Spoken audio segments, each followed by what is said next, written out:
Ahí está. Bueno, buenas tardes, bienvenidos y bienvenidas a una nueva clase, parece un programa de tele, a una nueva clase de Comunicación 1.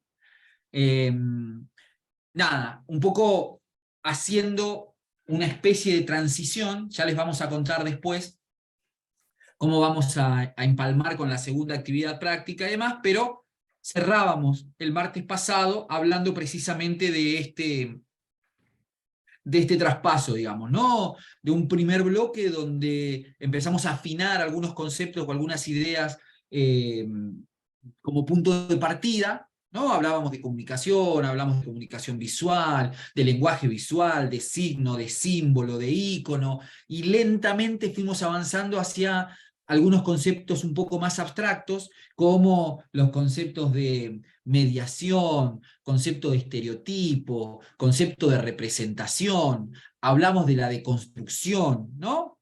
Que son conceptos tal vez un poco más generales, ¿no? Que exceden, que desbordan el ámbito propio de la visualidad, pero que en el camino nuestro de la formación los vamos a ir pensando y repensando permanentemente en este quehacer cotidiano que es el trabajar con producciones visuales, digamos, ¿no? Siempre lo vamos a pensar ahí. Provienen generalmente del campo de las ciencias sociales, por eso hablamos de filósofos, hablamos de semiólogos, hablamos de lingüistas y demás, que lentamente fueron como complementándose con la mirada de los diseñadores, de las diseñadoras y del campo de lo visual para poder impregnar esas perspectivas o esas teorías de estos campos filosóficos o de pensamiento o paradigmas que son un poco más amplios, ¿no?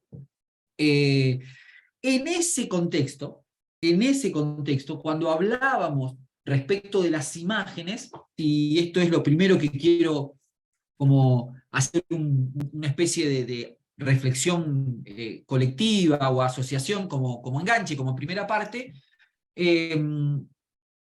hablábamos de esas cosas que suceden o de esas operaciones que se producen cuando interactuamos con ese entorno a partir de una comunicación visual.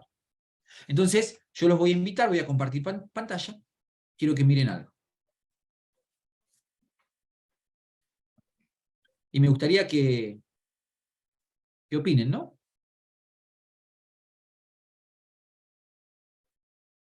Como para arrancar. ¿Qué ven? La Torre Eiffel. Sí, ¿y ahí? Creo que es un bosque, ¿no? Un bosque. ¿Alguien sabe cuál?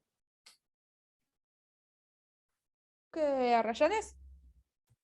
Sí, Bosque de Arrayanes. ¿Y ahí? Las cataratas del Niágara. No, ¿El no. Iguazú? Sí. ¿Y ahí? Venecia. Uh-huh.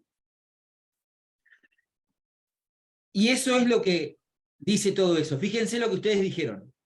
La Torre Eiffel, el bosque de Arrayanes, las cataratas del Niágara, los canales de Venecia. Y en realidad, vamos a ver un poquitito más adelante, cómo nos opera mentalmente esta relación de la cual venimos hablando. Miramos imágenes creyendo que estamos mirando la realidad. En realidad, ni es la Torre Eiffel, ni es el bosque, ni es los canales. O son los canales, son fotos. Pero estamos alfabetizados y contextualizados para asociar a la realidad con esas imágenes. Esto es lo que Roland Barthes llama la trampa de la imagen, en su libro Retórica de la imagen. La representación construye atracciones merecedoras de ser contempladas. Qué bueno que está el ejercicio, ¿no? Cuando ustedes le preguntan o muestran una foto, el primer intento que hacemos es de referirnos a esas fotos o a esas imágenes con un alto grado de iconicidad como la realidad misma, cuando en realidad no lo es.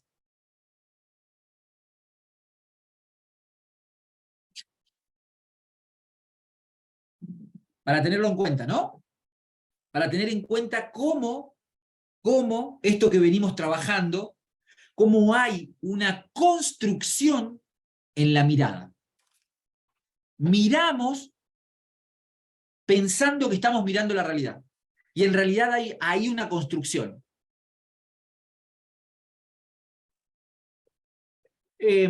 Como primer ejercicio, que nos queda pensando, o que nos deja pensando, a través de conceptos como representación, atribución de sentido. Voy a anotar en el chat. Profe, entonces, cuando, por ejemplo, de todo el power que nos mostraste, ¿es lo mismo decir yo estoy viendo una imagen de un lugar o una foto de un lugar? O sea, ¿cuál es la diferencia entre, por ahí, capaz que se dijo, pero a mí no me quedó muy clara la diferencia entre foto e imagen? Es que en realidad no importa tanto la diferenciación técnica del concepto. Lo que interesa a este efecto es poder empezar a deconstruir, es decir, mirar críticamente esto que se instala en el sentido común. Ahora la hacemos pasar. Yamila, ¿se entiende? Esto es lo importante. No importa si la palabra es imagen, si es foto, no importa eso. Lo importante es cómo opera nuestro proceso para poder mirar. Está anclado, nos han enseñado, y es lo que hay que desarmar o deconstruir. Porque ahí, en esto que acabamos de ver, parece una situación bastante ingenua, bastante naif.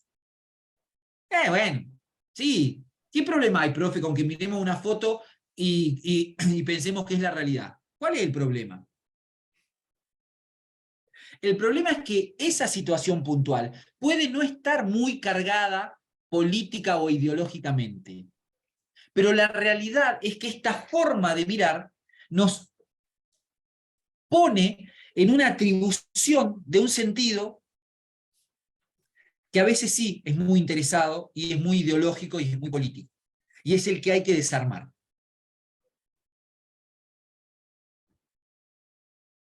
Lo importante de esto, Yamila y el resto de los compañeros y de las compañeras, es pensar en esto, que entre la imagen o la fotografía o esa construcción visual con alto grado de iconicidad, lo que sea, y nuestra forma de mirar, hay una atribución de significado, de sentido.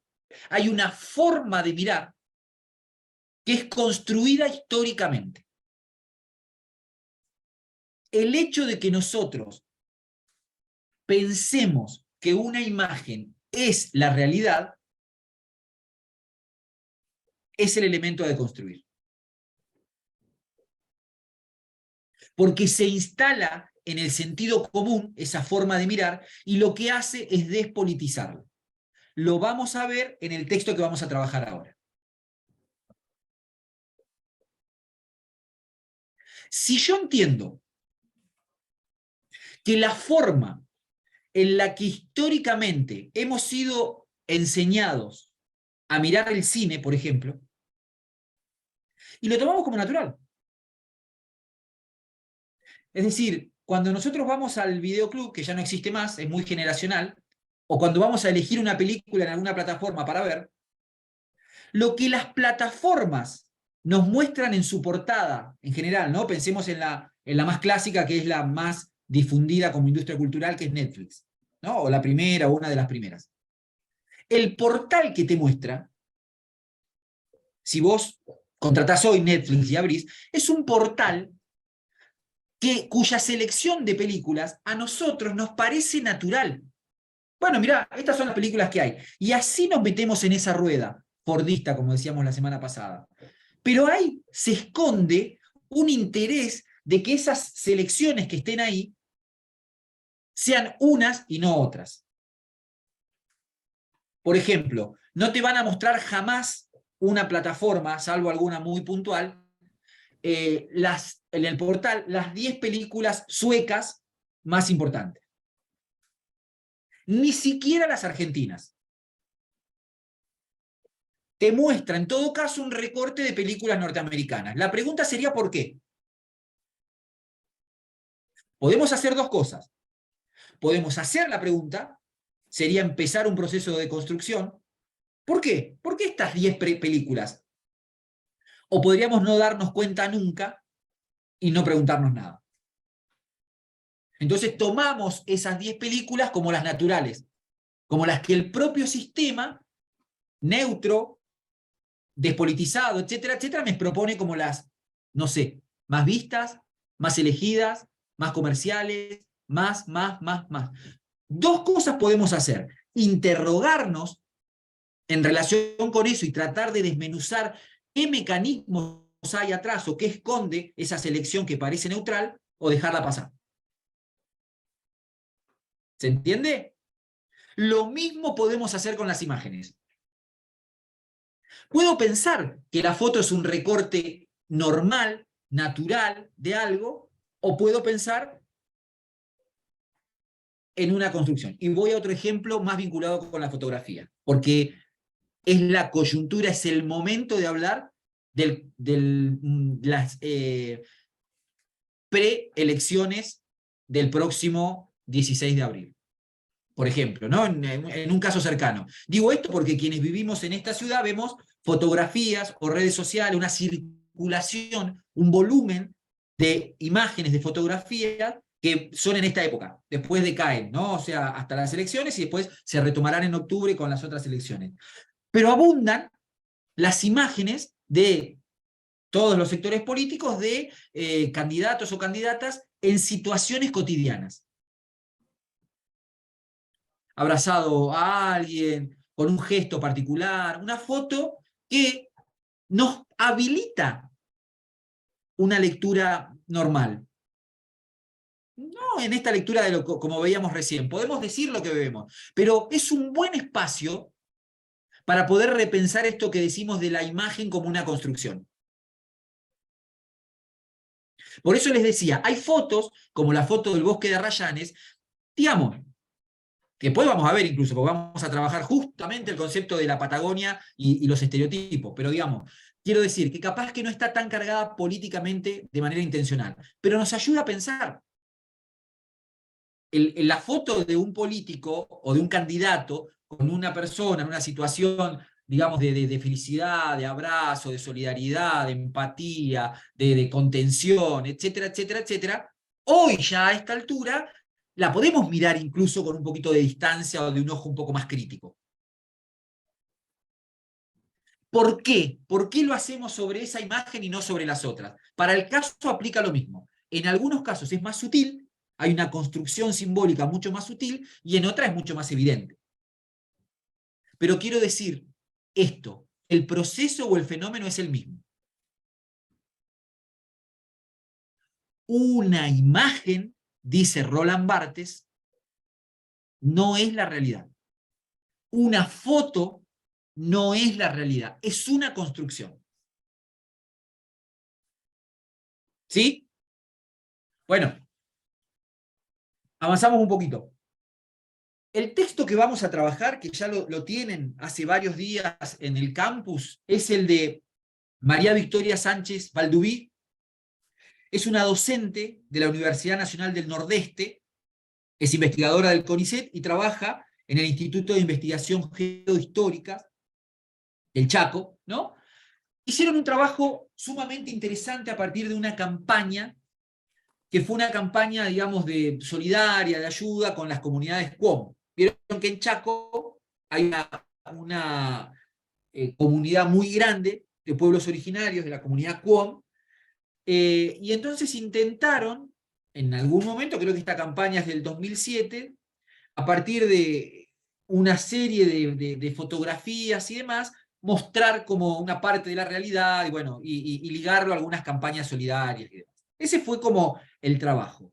¿Qué hace la autora?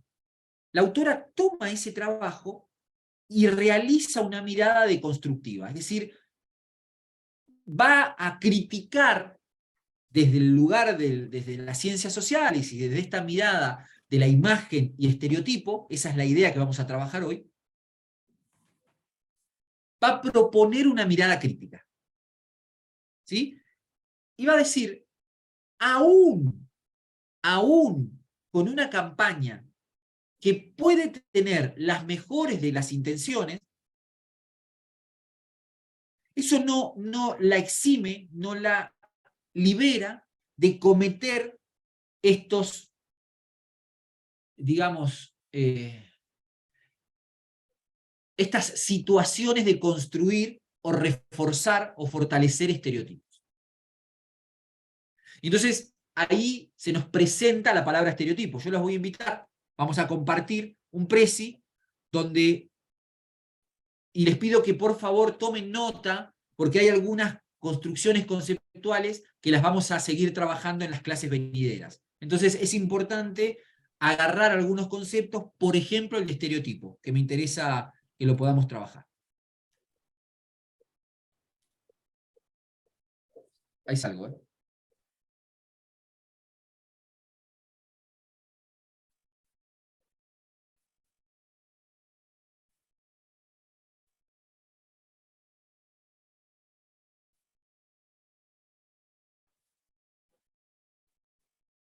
El estereotipo y la pedagogía de la mirada.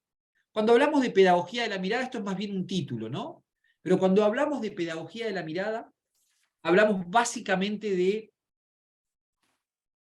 cómo se produce ese fenómeno de enseñanza y de aprendizaje del poder mirar. Hay algo, a diferencia, como lo veíamos en clases anteriores, a diferencia del pasaje formal que hacemos por la institución educativa donde se nos enseña a leer, bueno, no pasa lo mismo con la mirada. No hay una enseñanza formal, crítica, respecto del mirar, sino que la pedagogía de la mirada o la alfabetización visual muchas veces se da de manera digamos, ligada al proceso de socialización, ¿no? A medida que vamos atravesando los años, las instituciones, la experiencia, etcétera, etcétera, vamos como acostumbrando nuestra mirada a mirar determinadas cosas en aquello que vemos. Eso es lo que se conoce como la pedagogía de la mirada.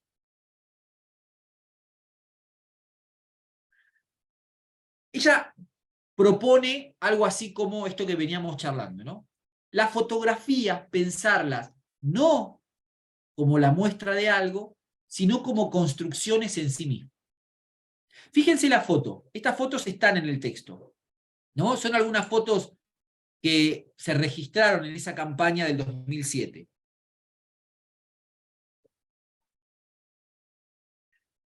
La organización que hizo la campaña, no el análisis crítico, ¿no? Que es de la autora de la universidad, sino la campaña del 2007, es la organización sin fines de lucro que se llama Ayudemos al Impenetrable Chaqueño, que es el lugar donde están asentadas las comunidades Cuom. Arrasadas, comunidades corridas por los diferentes gobiernos del Chaco y de las otras provincias, atomizadas, desforestadas, con chicos muertos de hambre, de enfermedades, ¿no? Como si fuera principios del siglo XIX, en un estado de abandono feroz. Esta organización propone una campaña de ayuda y para esa campaña lo que hizo fue ir a retratar a las comunidades Cuom. Para que ustedes se den una idea, por ejemplo, en los pueblos originarios, y estamos hablando de la época, hay muchas fotos que circularon en la época de la campaña al desierto, ¿no? Si ustedes ponen campaña al desierto, fotografías, en Google o en cualquier lado, les va a salir un montón de fotos de las diferentes regiones del país donde avanzaba la campaña sobre los pueblos originarios. Y la iban retratando, ¿no? Esta es una foto bastante actual de la comunidad Cuom, pero fíjense en una cosa, para los pueblos originarios no existía la fotografía. Y así como no existía la fotografía, no existía el posar. La pose, el hecho de posar, el hecho de hacerlos sonreír, el hecho de mostrarlas, especialmente a las mujeres, en poses sensuales que ellas desconocían, sin ropa, fue una construcción y un invento de las culturas occidentales. Un atropello, ¿no? Un hecho de aculturación. de esa época a esta parte. La campaña, de vuelta, refuerza y muestra un estereotipo. ¿Qué es lo que muestra, entre otras cosas? Y vuelve a mostrar a las comunidades QOM como atrasadas, pobres, vulnerables, todas características, como vamos a ver ahora, que tienden a simplificar la complejidad de una cultura. Este proceso suele hacerse con mucha facilidad sobre los pueblos originarios, no así con nuestros propios grupos culturales. Y ahí viene también una fuerte autocrítica, ¿no? Cómo se instala esta idea étnica, racial, eurocéntrica, de que una cultura es superior a la otra. Nuestra cultura sí, evoluciona, cambia, se moderniza, se actualiza, etcétera, etcétera, etcétera. Otras culturas no. Está bien ese lugar que tienen, anacrónico, ¿no? Fíjese qué injusto el concepto de cultura que naturalmente incorporamos. Es así, estamos acostumbrados, nosotros sí evolucionamos. Los pueblos originarios no, está bien que permanezcan en el campo o lejos, que sean semi-animales, que no usen tecnologías, que bla, bla, bla, bla. Hay ahí, en esa relación, esto que plantea Sánchez Balduví, la idea de estereotipo.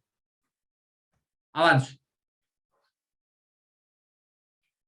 Estamos habituados a considerar las imágenes, o que las imágenes, esperen que esto no lo puedo correr. A ver acá, ahí sí.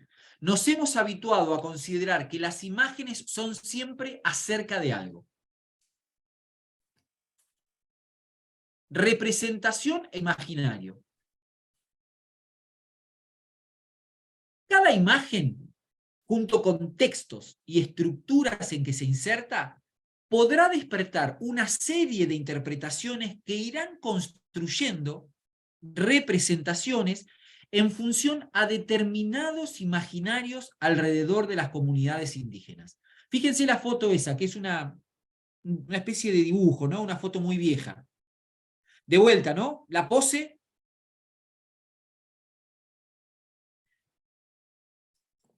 Hay una proyección ahí, en ese proceso de representación que excede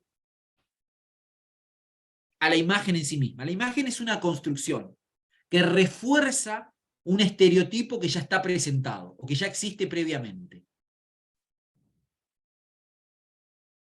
¿Qué es el estereotipo? ¿Qué se entiende por estereotipo? Stuart Hall, un autor jamaiquino, lo vamos a ver, lo vamos a retomar. Se actualiza el precio. Un autor jamaiquino que lo vamos a retomar el cuatrimestre que viene en Comunicación 2. Él trabajó mucho sobre el tema de identidades y a partir de ahí habló de estereotipos y de muchas cosas, ¿no? Él dice, los estereotipos pueden definirse como un tipo de representación social que se produce en base a reducción, simplificación, esencialización, naturalización y fijación de la diferencia.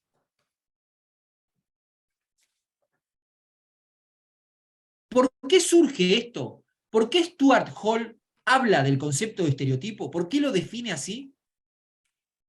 Lo define así porque en nuestro andar construimos un principio de verdad sobre el resto de las cosas y atribuimos un principio de inamovible a algunos fenómenos o procesos, que en realidad es una invención.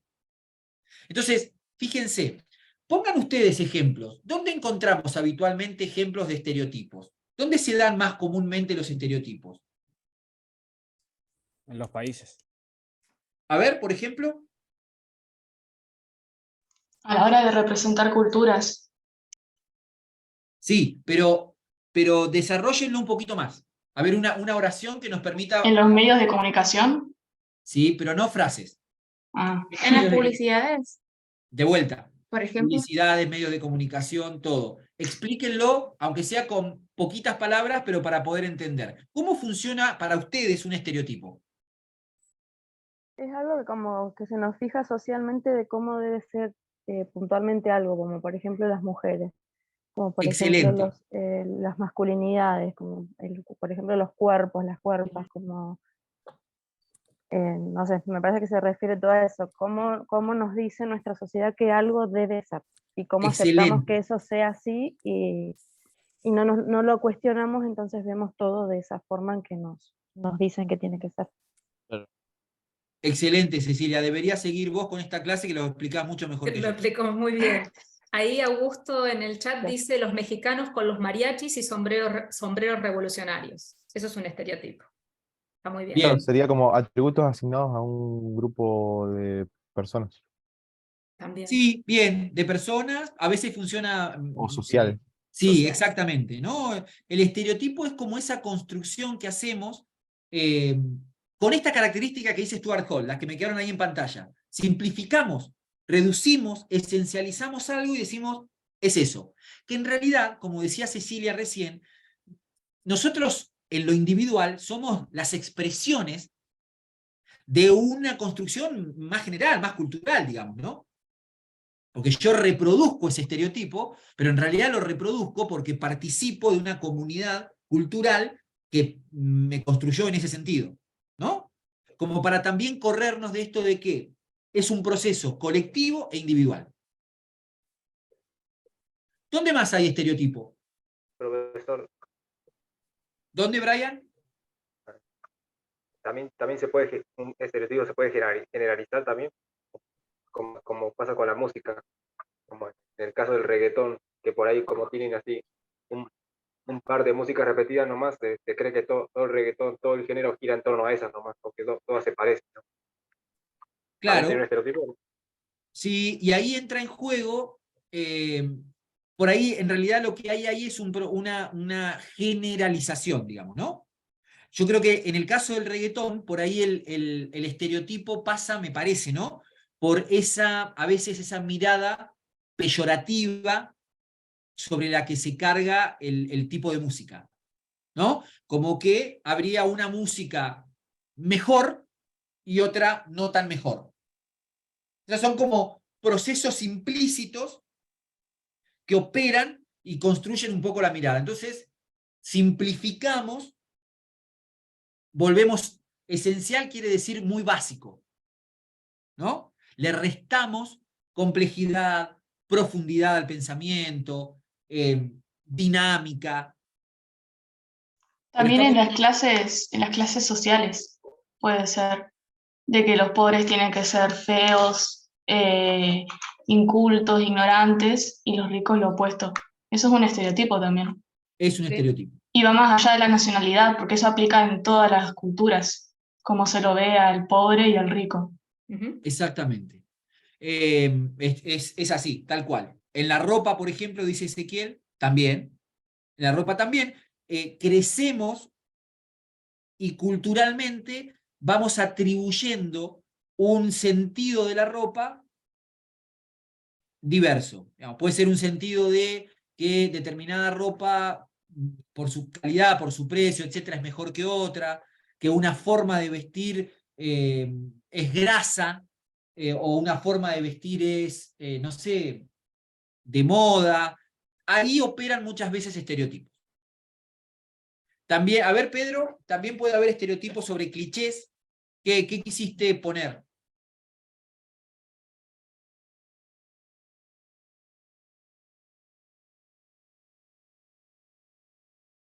Bueno, ¿cómo nos ven los otros países a los latinos? Exactamente. Bueno, más o menos, en realidad por ahí va la idea del estereotipo. Retomo lo que dice Stuart Hall. Los estereotipos pueden ser definidos como un tipo de representación social producido en base a procesos de reducción, simplificación, esencialización y fijación de la diferencia. Esto soy yo, y allá afuera distantes de mí el resto. Yo me autopercibo, me autodefino como esto, y la otredad, eso que anda, es distinto. Y lo que hago para poder entenderlo, dice Roland Barthes con sus mitologías, es construir un mito en relación con eso. Los pobres, los negros, los que escuchan determinada música, los que visten de determinada manera, los que comen determinado tipo de comida, los que usan el pelo de determinada manera, los que frecuentan determinados lugares, los que,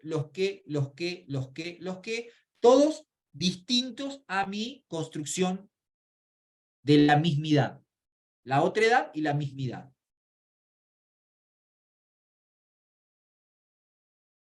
Ahí me quedó una que dice, el estereotipo reduce, dice Sánchez Balduví, la gente o los grupos a unas cuantas características simples, esenciales, que son representadas como fijas por parte de la naturaleza, conduciendo también a una relación entre los estereotipos y la otredad, la exclusión, el poder, la fantasía y el fetichismo. Esto que veníamos hablando. Hay una simplificación que vuelve determinada situación como posible de ser comprendida por mí. Yo lo que hago es simplificarla, le atribuyo 2 o 3 significados y a partir de eso me vinculo.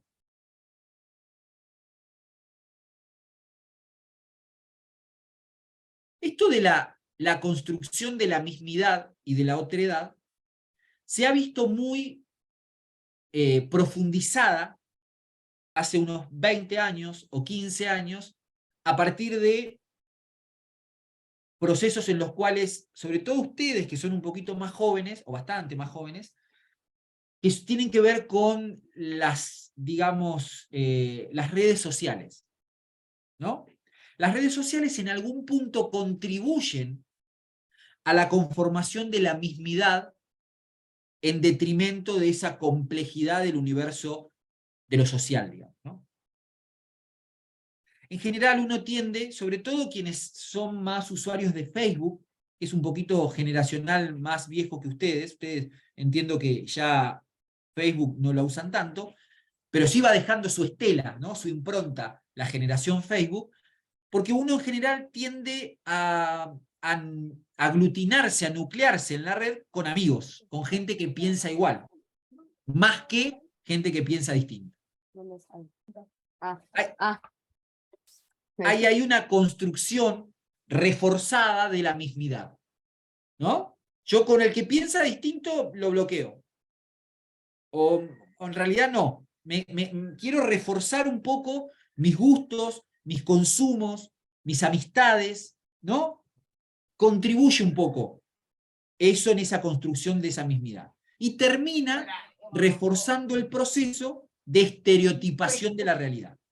Construyo estereotipos, dice Stuart Hall, construyo mitos, dice Roland Barthes.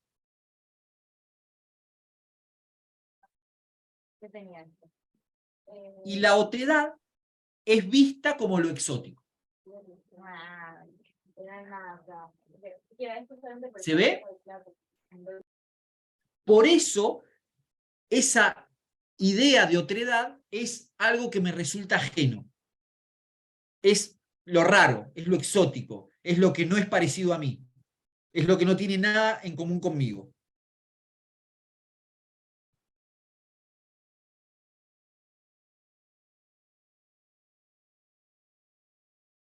Y ahí viene la problematización de otro concepto fundamental, que es uno de los que va a dinamitar Stuart Hall, que es el concepto de identidad.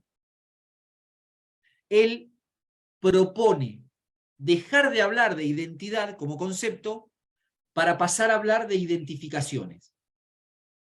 Él dice, la identidad se construye de múltiples maneras a través de discursos, prácticas y posiciones diferentes, estando en un constante proceso de cambio y transformación. Vamos a hacer un juego. Yo les digo a ustedes, ¿cómo somos los y las argentinas? ¿Cuál es la característica del argentino? Algo que siempre se escucha es que el argentino es agrandado. Bien, Claro, pero, como que tenemos mucha soberbia. bien, pero más allá de eso, ¿qué es lo argentino? ¿Cuál es la característica de lo argentino en general? ¿Cómo nos identifican? El El mate, mate, el el mate, el fernet, El asado. mate, la factura, El Las mate, empanadas. la comida. la El comida, fútbol. pero El la En el dulce comida, tema leche. de rostros es como un poco general porque somos como una mezcla de un montón de culturas diferentes por la migración que hubo, entonces un rostro, no se me viene un rostro a la cabeza estereotípico así de un pero digo, argentino. más allá de los rostros, ¿no? Que eso es feno y genotípico. Digo, ¿qué es lo típico argentino? el mate, el fernet, el asado, las empanadas. Agricultura. ¿Qué más? Hay mucho más. Mala economía. El acento argentino. El dulce de leche.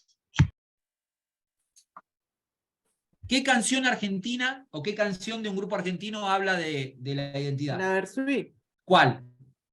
Argentinidad al palo. Bien, pon el link de YouTube para que después lo escuchen y lo miren, lo que dice esa canción. La mayoría lo debe conocer. Bien. Ahora, mi pregunta es, no pasa nada, Wilén. Mi pregunta es, ¿qué consenso hay para entender que todas estas cosas hablan de un rasgo argentino? Ninguno.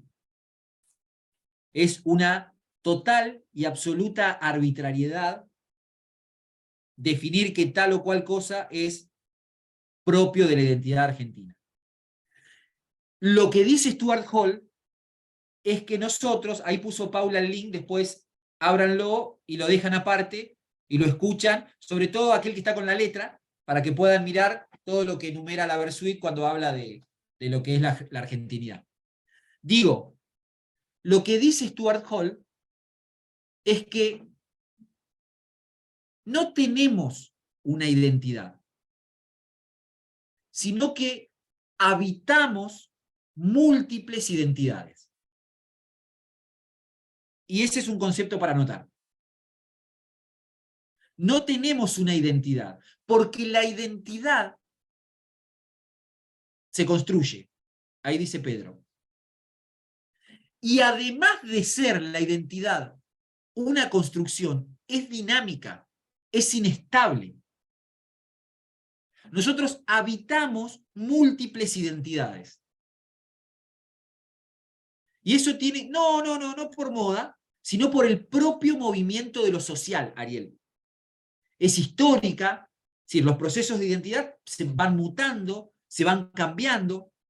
Entonces, es difícil y erróneo, dice Stuart Hall, pensar en la identidad como algo acabado, como algo que yo le doy forma, como un orfebre, como una vasija de cerámica, y la pongo en una caja. Y acá está mi identidad. Yo abro la caja y saco mi identidad. Yo soy tanguero, matero, asadero, ¿no? Todo eso me define como argentino. No. Fíjense cómo nos corremos de estas determinaciones que nos imponen las miradas históricas. Naturalmente, ni les cuento que nos toca dar esta materia después de la euforia mundialista de haber sido campeones mundiales, donde se puso en juego sobre todo la identidad argentina. Me llamó mucho la atención que nadie dijera el fútbol o Messi como parte fundacional. Sí, en el chat dijeron algunas. Ahí no lo vi. Pero digo, es incómodo, pero esto es así. Es así. La identidad no es algo estático. Los procesos identitarios son dinámicos, son inestables, son construidos históricamente. No solo la identidad, también lo es la cultura, también lo es la comunicación. Son procesos de reacomodamiento de manera constante. Entonces, cuando nosotros vamos a tratar de relacionarnos con la comunidad QOM, lo hacemos a partir de esas imágenes que están disponibles. ¿Cuál es el estereotipo que se atraviesa? Este que venimos hablando. Son pobres, son feos, son brutos, son ignorantes, son vulnerables. Esa es esa esencialización de la que habla Stuart Hall. Nunca, jamás, muy difícil que los pensemos como pares, como partes de una propia cultura, como coterráneos, sino lo que hay en el medio es este peso del estereotipo.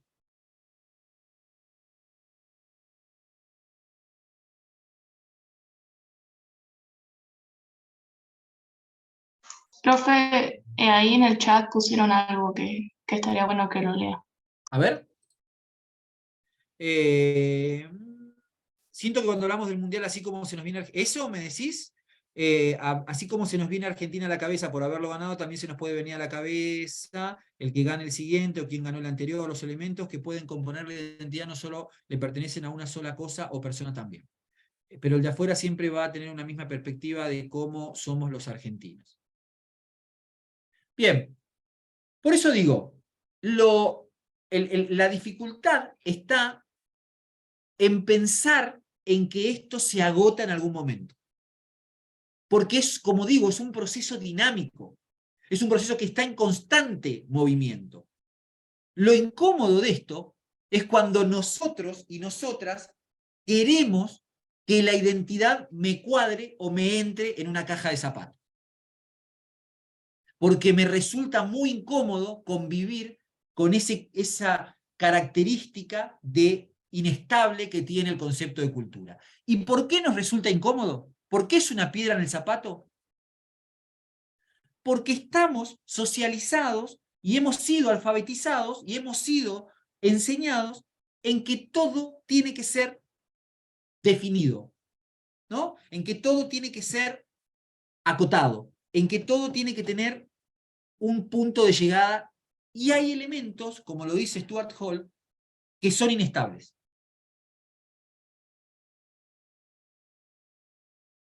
También el sentido de pertenencia podría ser que nosotros queremos creer que eso es lo que nos representa, pero porque la persona siempre quiere tener algo con lo que creer o lo que identificarse, pero porque eso es algo de los humanos. A ver, ¿cómo es? Que para mí, aparte de que es verdad eso de que nunca se termina de construir una cultura o una identidad, pero como que nosotros nos seguimos aferrando a que tenemos algo, cuando en realidad eso puede cambiar en cualquier momento, pero eso es parte también de que nosotros queremos tener esa seguridad de que, bueno, somos argentinos, tenemos esto, ¿por qué? Porque necesitamos tener una comunidad, necesitamos tener algo con lo que sentir que pertenecemos y todo eso. Yo lo veo también de ese lado también. Es probable que funcione así. Lo que tenemos que poner en remojo es esta cuestión de lo que decía un poco Darío el otro día, ¿no? De cómo se instala o cómo se nos instala esa necesidad de tener que aferrarnos a algo. Porque en esa necesidad de tener que aferrarnos a algo es donde se filtran estos estereotipos. Me parece que es así, que funciona como vos decís, en ese aspecto. Es decir, se nos impone de manera casi imperceptible esa necesidad de poder comprender las cosas. Y para poder comprender las cosas, usamos unas matrices de pensamiento, unas técnicas que son las que socialmente se nos imponen, pero son ideológicas, estratégicas, dominantes. Muy, muy difíciles de reconocer en primer lugar y de deconstruir en segundo lugar. Pero sí, coincido.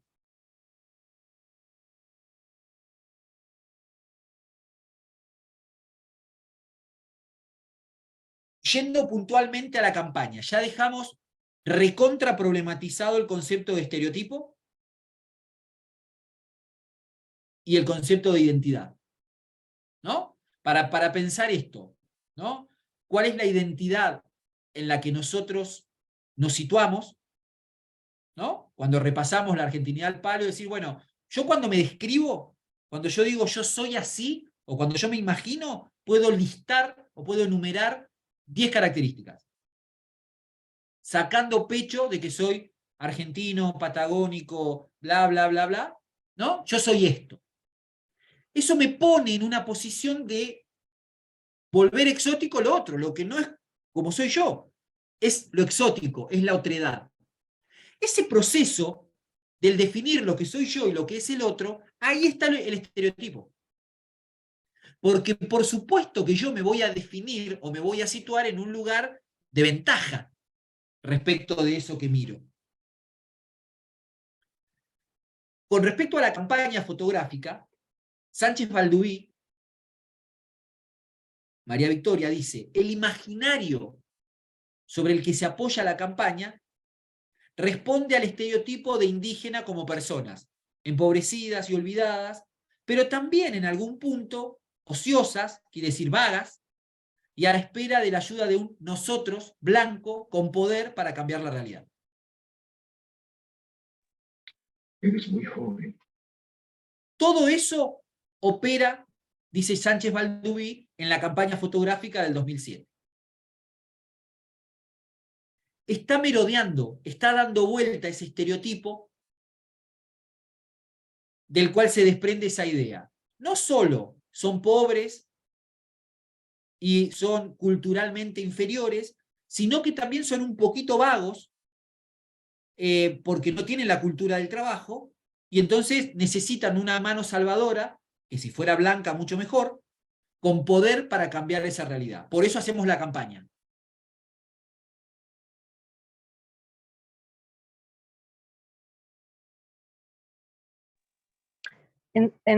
¿Puedo decir algo? Sí, claro. En realidad el material, ayer leí el material y lo que me parece a mí que también lo que se refiere es con la toma de las fotografías, de cómo están tomadas, de los ángulos y del tipo de actividad que están realizando las personas a las cuales le toman la fotografía, es la intención de lo que se quiere transmitir con la imagen.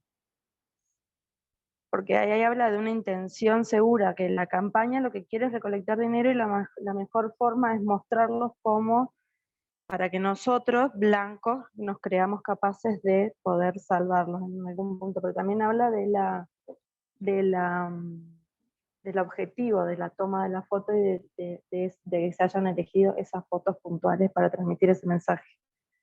Sí, es decir, lo que vos decís es que en una campaña que busca recaudar fondos para justamente esa población o ese grupo, es lógico que se hayan escogido o se hayan seleccionado o se hayan sacado fotos que muestren a esas comunidades en un estado de vulnerabilidad. Claro. Decir, digamos, si las fotos hubiesen tenido otro carácter, difícilmente la gente quiera colaborar. Algo así. Sí, sí, claro, hablaba de la intención de la fotografía. Mi pregunta sería, ¿no?, de reflexión en torno a las lecturas y demás. ¿Alguna vez conocieron alguna campaña que los muestre desde otro lugar a las comunidades? No. No, todas son así, todas son lo mismo. Es difícil en general, es difícil, ¿no? Ahora les voy a mostrar, ahora vamos a ver una sorpresa, miren. Pero déjenme que avance un cachito y vemos una situación. Con las imágenes de la campaña, dice la autora, se reduce una realidad que es compleja donde lo que se impone o prevalece es una identificación en una relación con el territorio que habitan. Fíjense que muestran la desolación del territorio chaqueño, el impenetrable, una vida comunitaria, una historia, para mostrar solo rostros que reflejan a un indígena incapaz. Por H o por B, la campaña refuerza el estereotipo de una comunidad o del, digamos, lo que circula, por eso habla de la palabra imaginario, ¿no? Lo que circula en general es esta mirada de las comunidades. Lo mismo sucede aún con comunidades mucho más empoderadas, como la comunidad mapuche, por ejemplo, que pelea acá en la Patagonia, acá cerquita, por el avance en los territorios con el fracking o con el avance de la industria petrolera y el arrasamiento de algunos territorios. Pero es lo mismo. En general, estos estereotipos anclan en los discursos sociales. Es lo mismo. Por eso es muy frecuente cuando uno lee, por ejemplo, los comentarios en las notas de los medios, o cuando circulan desde el sentido común, frases como estas. Se dicen indios, pero andan en camionetas 4x4. Como si una cosa fuera excluyente de otra, ¿no? Como si la posibilidad de andar en una camioneta 4x4 fuera una cuestión privativa solo de una cultura y no de otra. ¿Qué tiene que ver? Digo, la mirada vinculada con los estereotipos reproducen estos discursos que anclan socialmente. Lo exótico, la otredad, la alteridad. ¿Cómo es representada el otro? Dice, las imágenes de la campaña se reducen esa realidad, que es compleja, donde hay una relación muy fuerte entre las comunidades y el territorio, donde tienen una fuerte vida comunitaria, donde hay una historia, y en realidad solo reflejan cuerpos o rostros que los muestran en un estado de vulnerabilidad, incapacidad, etcétera, etcétera. Ahí está el fetiche. El fetiche es cuando el otro es llevado a la noción, a la idea de objeto. Eso que no se muestra, que permanece en el plano del tabú, queda a la imaginación del espectador, quien tomará las representaciones estereotipadas del indígena para ubicarlos en relación a sus visiones anteriores sobre las mismas. De allí prevalecerá un concepto particular sobre estos pueblos originarios, su cultura, su identidad, sus formas de vida, sus necesidades. Como la fotografía solo muestra un enfoque, acuérdense de lo que veíamos al principio con la Torre Eiffel, etcétera, etcétera. Es una construcción la foto. Muestra una parte. Y como toda esa historia, esa complejidad, esa dinámica permanece ajena u oculta a esa foto, lo que hace el espectador es mirarla desde sus representaciones. ¿Cuáles son esas representaciones? Son estereotipadas. Entonces, lo que prevalece, lo que se impone sobre estos pueblos originarios, cuando miran las fotos, cuando yo miro la foto, es un concepto, un recorte. Es un concepto muy particular, muy chiquito, sobre todo lo otro, que es su cultura, su identidad, sus formas de vida, sus necesidades.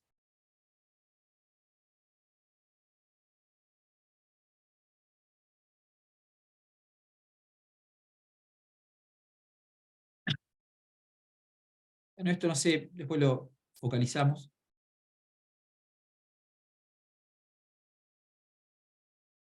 Ahí están algunas de las fotos de las campañas.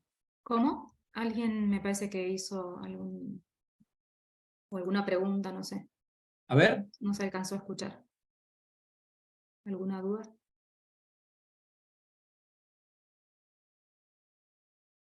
Yesenia, es claro lo que decís ahí. Eso en general pasa en todos lados porque al vivir en sociedades capitalistas, el choque de intereses es constante, ¿no? Entonces, todas estas herramientas de construcción de estereotipos y demás, a veces se hacen muy interesadas. Por eso cuando uno lee las notas en los medios de comunicación, muchas veces los pueblos originarios aparecen contados, narrados, reflejados en las fotografías y demás, reforzando este estereotipo. Es muy, muy, muy raro o excepcional encontrar un abordaje de los conflictos territoriales, interétnicos, interculturales, en profundidad y complejos. Siempre hay un recorte bastante estereotipado del conflicto, donde están claramente identificados los buenos y los malos. Pasa con los mapuches, pasa con los Cuom en el norte, pasa con todos en general, ¿no? Solo para hablar de los pueblos originarios, en este caso que nos toca. Después vamos a ver otros ejemplos. Pero en general, el concepto de estereotipo, de identificaciones y demás, elegimos contarlo, o pensarlo, reflexionarlo desde este texto de María Victoria. Bueno, no sé si hay alguna foto más. No, esas son algunas de las fotos, en el artículo están. Fíjense después, porque la actividad práctica que vamos a hacer va a tener que ver un poco con eso. Expresiones en los rostros, digamos, la construcción de la escena, las expresiones, ¿no? ¿Cuánto hay de lo que transmite en términos de estereotipo, por ejemplo? Bueno, salgo, dejo de compartir.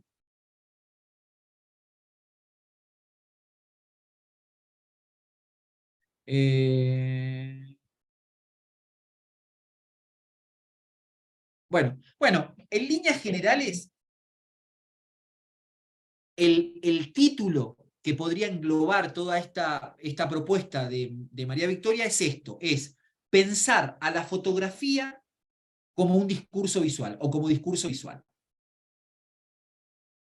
Entonces, ya no verla con la simplicidad o con esta natural estereotipación de la imagen, sino mirarla como una construcción visual, como una construcción interesada en todo caso, ¿no? A partir de lo que estábamos viendo. La fotografía, no vista como espejo de la realidad, sino como construcción. No alcanzan buenos motivos o buenas razones para que el uso de la fotografía le escape a esa acción estereotipada.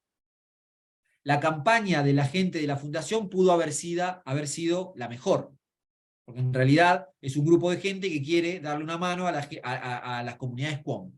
Pero ¿cuánto hay en esa acción cuando le aportamos una mirada deconstructiva? ¿Cómo opera y se refuerza el estereotipo?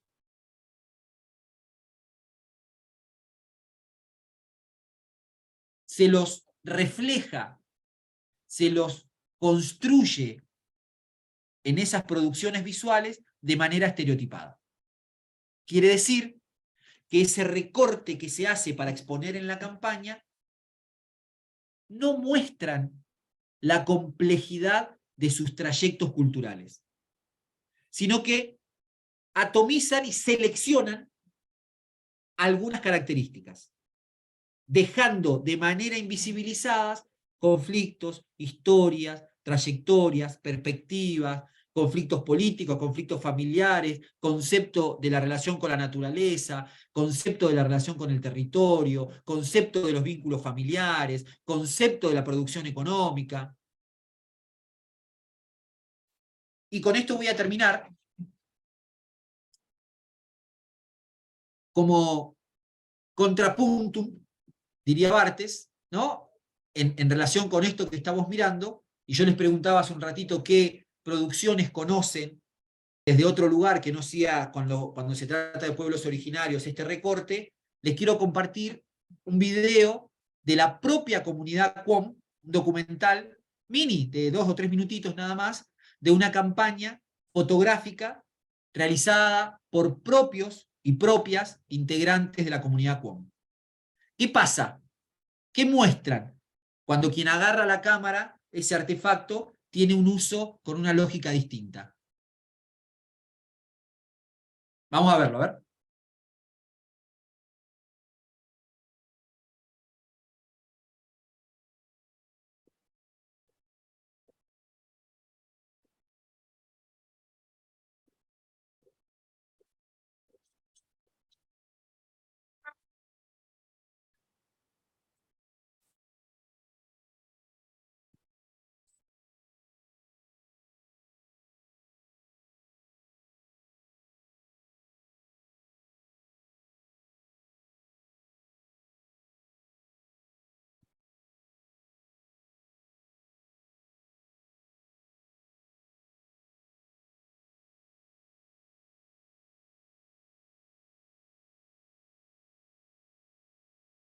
Universitario de Antropología Social, que nos convocamos con un fin específico, que fue atender los reclamos de las distintas comunidades, de los pueblos originarios, que estaban pidiendo para que se retire de exhibición los restos de sus antepasados. Creemos que hoy las comunidades originarias, los pueblos originarios están tomando mucha fuerza, ahí se ve más organización, y ha cambiado, vemos históricamente, lo que es la mirada hacia los pueblos originarios. Hemos decidido acompañar este trabajo con una muestra de fotos que hemos llamado Prisioneros de la Ciencia, porque es el denominador común de estas fotografías, donde aparecen los pueblos originarios retratados, eran prisioneros.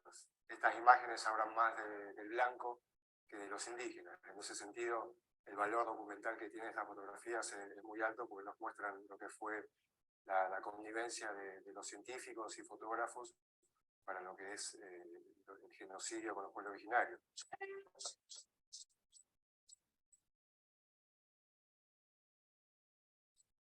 Bueno, la muestra es doble en este caso, se llama Pueblos Originarios Dos Miradas. Del lado izquierdo de la sala van a tener la muestra del proyecto Raíces. La muestra se llama Los Ojos de la Tierra y son fotografías estenopeicas tomadas en las comunidades Com y Mapuche entre el 2005 y 2011. Del lado derecho de la sala es una muestra que se llama Los Prisioneros de la Ciencia. Son fotos tomadas en los ingenios de finales del siglo XIX y principios del XX.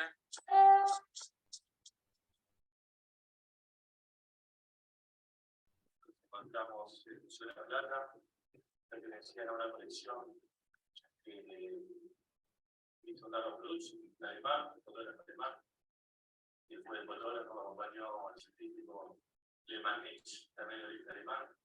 La idea del proyecto Raíces es la fotografía enlazada en las propias comunidades. Desde el 2005 estamos dando talleres de fotografía etnopeica. Somos parte de este proyecto que lo que hacemos es básicamente hacer lo que nos gusta, enseñar fotografía. Elegimos la manera más simple de la fotografía, que es la cámara oscura. Revelábamos con agua de lluvia y salieron fotos hermosas que están acá. La familia ترى سيشد ويجري طلعت اليوم ولا تقرا صوت لنا نقرا قبل سنة a través de fotos. Qué impresión era saludarme a todos ustedes, a la vez de nuevo agradecer de que podemos conocer el lugar del trabajo a través de fotos. Yo estoy muy contento de estar aquí con ustedes y yo la primera vez que estoy hablando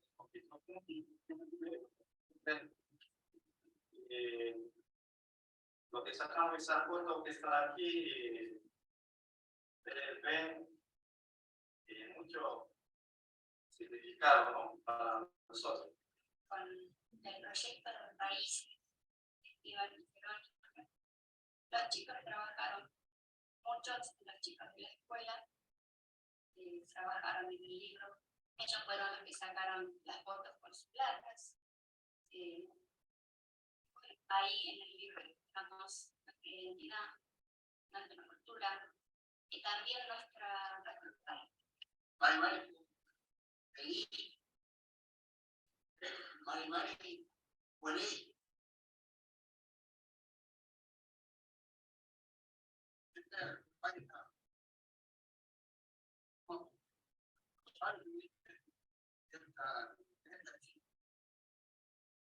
saludamos.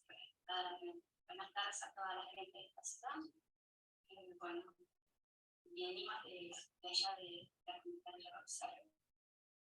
Bueno, agradeciendo a todos por habernos invitado. La comunidad de Mapuche siempre son acosadas por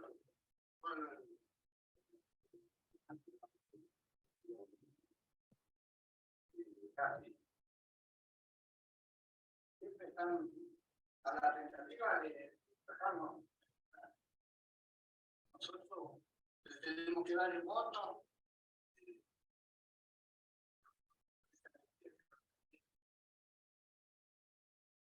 Y después, una vez que se intentaron en el poder, nunca más. Todo lo que hicieron un granito de arena para ayudar Gracias. Bueno, no mucho más. Me parece que está bueno. Voy a poner el link, ¿sí? Voy a poner el link después para que lo puedan terminar de ver y demás, pero me pareció que era una buena forma de poder cerrar esto que hablamos de estereotipos. Digamos, no es hasta bastante inusual, a pesar de que este trabajo es un poquito viejo, pero esta versión empoderada, activa, de usar una tecnología para poder resignificar una práctica como es la fotografía y dar un enfoque distinto y demás, abre un surco en ese canon histórico de unidireccional de cómo va la fotografía, ¿no? Que era el lado derecho de esa muestra. Siempre las comunidades originarias fueron reflejadas y fueron dichas, fueron narradas desde el lugar del ganador, desde el lugar del blanco, desde el lugar del opresor. ¿Qué pasa cuando damos la tecnología, la cámara, cuando ellos mismos se enseñan, se hablan, se dicen y quieren mostrar y decir desde otro lugar? Entra en crisis estas miradas estereotipadas. Porque porque irrumpen, porque no la imaginábamos. Porque hasta ahora parecíamos nosotros y nosotras los únicos dueños capaces de poder ir a reflejarlos, ir a reflejarlas y mostrarlas. ¿Desde dónde? Desde todas esas operaciones que dice Barthes o que dice Stuart Hall, ese proceso de simplificación. Pero se nos queman los papeles cuando esa otredad empieza a hablar, empieza a decir, ¿no? Esto es simplemente para pensarlo. Cierro porque Laura, quiero darle unos minutitos a Laura para que pueda contarles un poco la actividad práctica, pero entonces, dejamos para seguir masticando para la semana que viene. Les voy a compartir el Prezi en un ratito más, vamos a subir la clase, ya está el texto de María Laura Balduví para quienes no lo leyeron o lo puedan leer, y subimos el videíto de este trabajo fantástico que hicieron con el tema de la fotografía desde diferentes lugares, ¿no? 2 miradas. Así que no sé si hay alguna pregunta o algo, pero si no... ¿Dejé de compartir? Sí. Profe, dejó de compartir. Ah, porque me sale a mí, pero bueno, no, nada. Salgo de acá. Ahí sí. Les ahí está. comparto yo pantalla. Dale.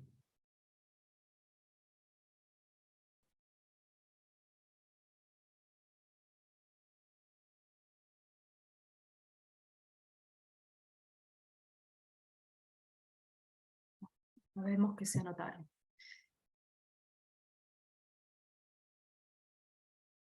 ¿Ahí ven? Sí, se ve. ¿Sí? Bueno, esta es la actividad 2 que nosotros planteamos para trabajar justamente todos estos textos que estuvimos exponiendo, que estuvo exponiendo Mario estas últimas clases. Acá vamos a cruzar, en esta actividad vamos a cruzar 3 materiales, principalmente, digamos. Más allá de todo el resto de los recursos que fuimos sumando, ¿no? De manera complementaria. Entonces vamos a sumar el lenguaje visual, que era un texto con el que trabajamos desde el principio, que es el capítulo 1 del lenguaje visual al mensaje visual. Ahí tienen como un recorte específico de las páginas en las que van a encontrar sobre todo estos conceptos que queremos que trabajen. Y este texto de María Victoria Sánchez Balduví, Fotografías y representaciones y estereotipos.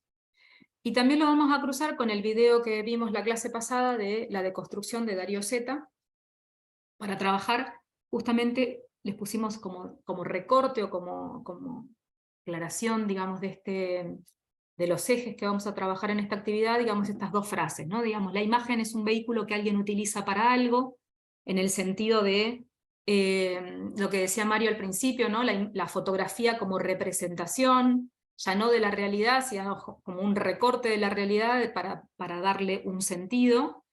Y entonces dice, ninguna interpretación es igual de individuo a individuo. En el acto de interpretación, la representación en sí desaparece.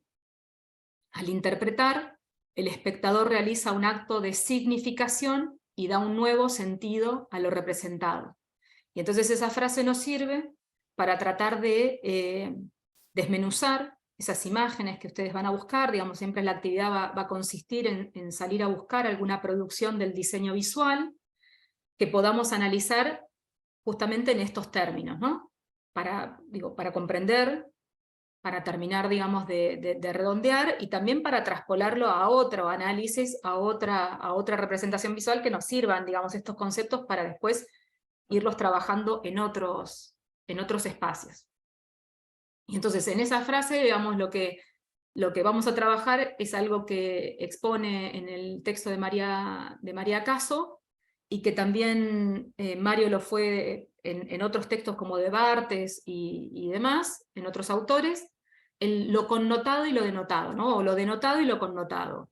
Aquello que va en el plano físico, descriptivo, sin subjetividades, o sea, un mensaje objetivo, como lo define Barthes, a aquello que va a aportarle sentido, significado, ¿no? Y que está en el plano de lo connotado. Y la otra frase dice, olvidamos demasiado a menudo que una imagen, para ser lo que es, ha tenido que elegir en lo vivo. Es decir, elegir para una imagen figurativa no es únicamente decidir lo que va a ser visible, sino también lo que debe quedar escondido.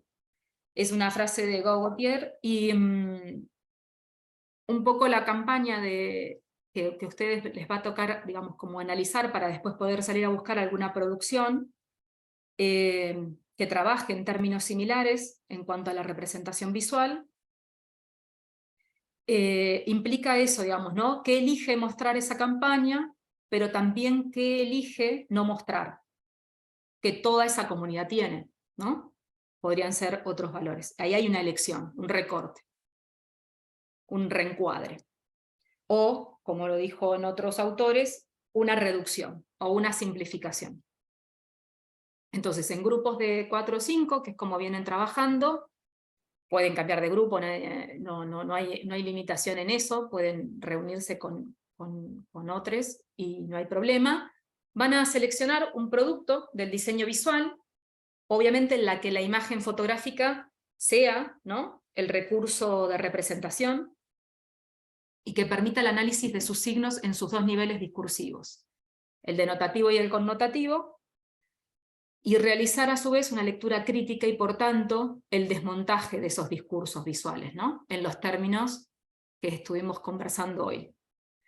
Van a redactar un breve texto que sintetice esos criterios de selección y a su vez las observaciones que realizaron o que van a realizar, y en la clase que viene vamos a tomar, como hicimos la otra vez, 3, 4 casos, 4 o 5, dependiendo el tiempo y lo que dé, para justamente poder generar ese intercambio, ¿no? Y poder analizar estos mismos conceptos con otra producción visual. Y ahí les dejamos una guía de conceptos y análisis para que para que puedan armar esa argumentación. Entonces, teníamos la fotografía como discurso visual, la fotografía como artefacto cultural, la figura del estereotipo, cómo operan algunos rasgos de la deconstrucción, la naturalización y la despolitización, la composición interesada de las imágenes, de la composición con cierta intencionalidad, cómo es representado el espacio, el uso del color, porque el color, digamos, puede ser descrito en sus dos aspectos, ¿no?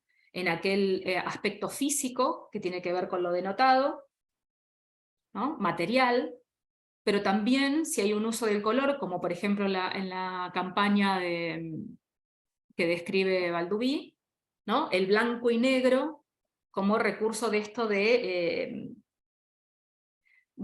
dramatizar, ¿no? La situación, digamos, como darle un marco más dramático al contexto de esa comunidad. ¿Qué sucede con la representación? De qué elementos utiliza la representación justamente para la construcción de todos los demás, las ideas de imaginario y relaciones de poder ocultas. Hoy salieron varias de estas situaciones, ¿no? Cuando ustedes analizaban o cuando Mario les preguntaba algunas cosas que tienen que ver con esto, con las relaciones de poder ocultas, o sea, que se muestra para significar qué cosas y justamente para provocar qué sentidos. Bueno, y ahí tienen esto lo vamos a subir ahora en un ratito, o a la noche, y tienen el tablero, el link al mismo tablero, se arman otro espacio, o el mismo espacio donde vienen trabajando, para poder subir la actividad ahí para la clase que viene. ¿Alguna duda que surja a partir de esto? La imagen es una imagen que tenemos que recrear nosotros o tomarla de cualquier red social o que hayamos visto. No, tiene que ser un producto que ya está generado. Un producto del diseño visual. ¿Sí? No generado por ustedes, sino que ya esté generado. Como si fuera la campaña de Balduví, que muestra Balduví o que analiza Balduví. Bueno, ustedes van en busca, puede ser una sola imagen o puede ser lo que toma ella, digamos, una campaña que está compuesta por varias imágenes, ¿no? O por una serie de posteos. ¿Tiene que cumplir un concepto de todos esos o todos? En realidad son ejes para analizar una misma imagen. ¿Sí? Toda imagen es un discurso visual. Toda imagen puede ser analizada como un artefacto cultural, sobre todo si es una campaña y sobre todo si está transversada por una intencionalidad, ¿no? Y obviamente van a elegir una campaña donde ustedes encuentren algún tipo de estereotipo representado, o varios al mismo tiempo, ¿no? Que estén como hablando al mismo tiempo varias situaciones estereotipadas.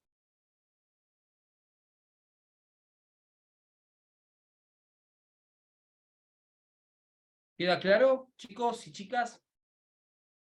¿Se entiende? Sí. Bueno, un poco la idea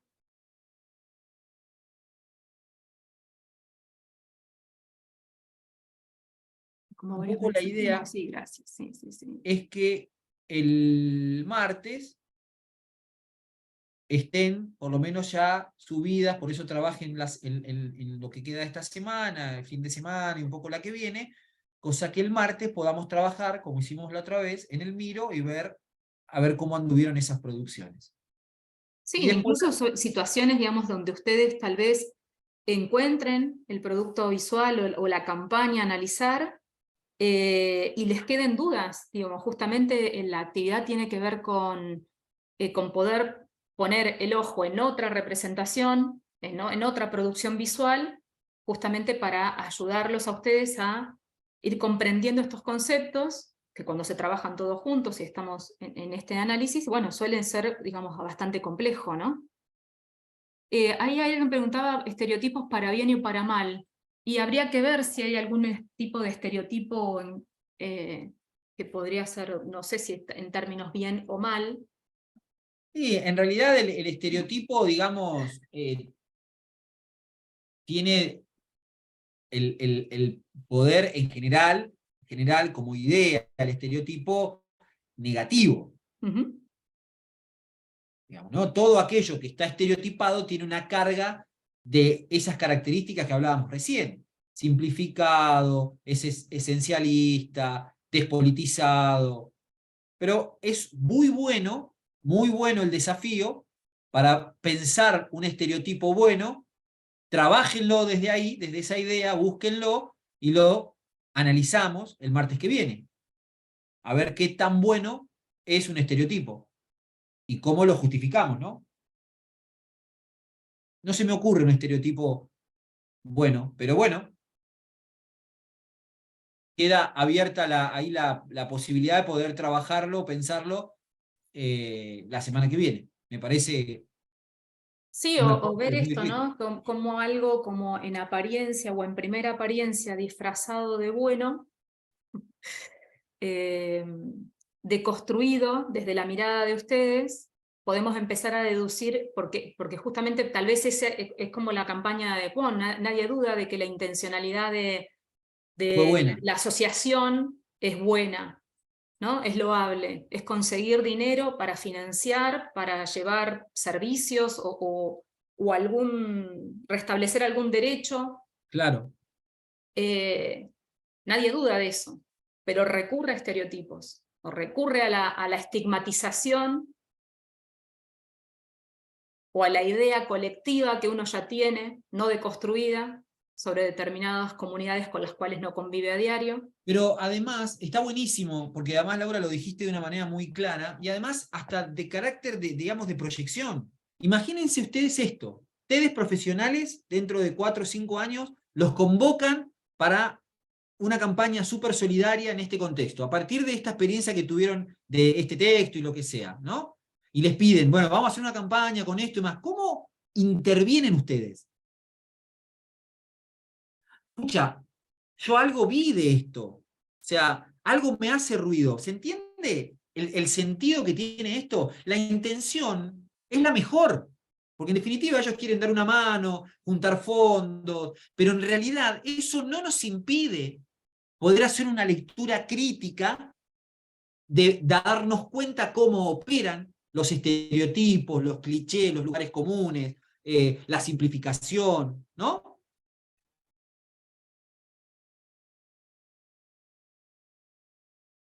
Claro, yo por eso preguntaba, porque por ejemplo, para no irnos tan lejos, alguna campaña nacional, no hace falta irnos tan lejos, sino las campañas que surgen acá para ayudar a las comunidades que viven en el CUI, por ejemplo, que cuando viene el invierno, que hay llevar frazadas, o alimentos, o agua, para no irnos tan lejos. Está perfecto, pero dejemos, porque me parece que está bueno este campo que se abre ahora para no ser nosotros los que damos determinaciones, sino más bien abrir un espacio de reflexión, de discusión y más que pueda partir de esto, de las lecturas y demás. Me parece buenísimo lo que planteas, Paula. Y entonces dejémoslo abierto. Trabájenlo, elijan, discutan, argumenten, peleense, justifiquen, y la seguimos el martes que viene en eso. Me parece que está bueno darnos ese espacio para poder seguir pensándolo. Pero el propósito también, digamos, es elegir una imagen que sea un producto del diseño visual, que esté atravesado por la disciplina, ¿sí? Porque eso es lo que nos interesa también, ¿sí?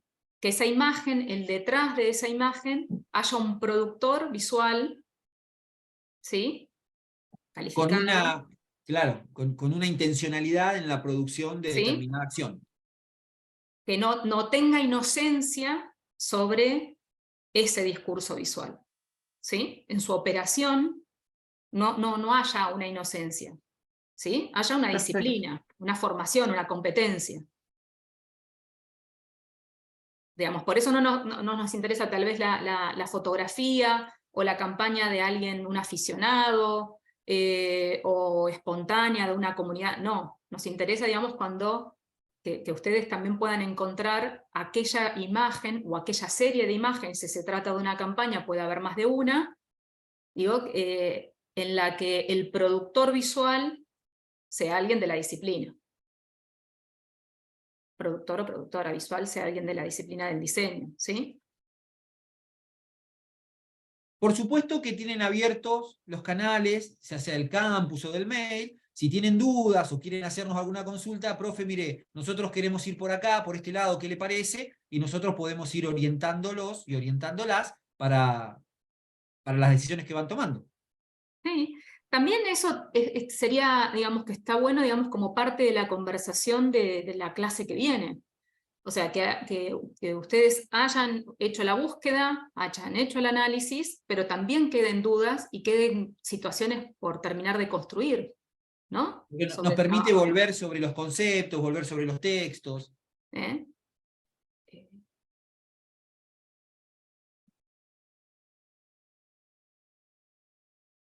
La idea es ¿Estamos? proponerles la actividad, digamos, como para que esto quede como en un proceso Claro. de aprendizaje. Como hacer ese salto, pasar de la lectura y de la cuestión más teórica a ver cómo lo pensamos en la práctica. En este primer plano, más de análisis, ¿no?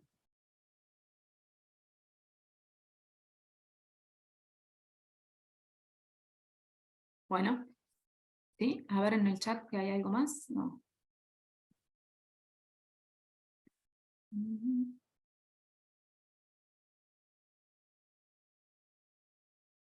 Básicamente seguían ahí conversando igual sobre lo mismo. También sobre los estereotipos. ¿Querés dejar de grabar, Laura? Sí, voy a dejar de grabar. Dale. Bueno, entonces,